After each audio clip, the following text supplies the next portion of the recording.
قال إنما أشكو بثي وحزني إلى الله قال إنما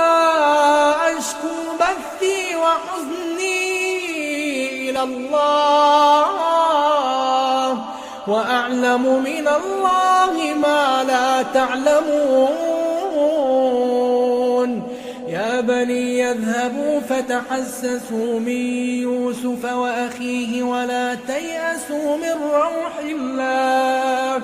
إنه لا ييأس من روح الله إلا القوم الكافرون فلما دخلوا عليه قالوا يا أيها العزيز مسنا وأهلنا الضر وجئنا ببضاعة مزجاة فأوف لنا الكيل وتصدق علينا إن الله يجزي المتصدقين قال هل علمتم ما فعلتم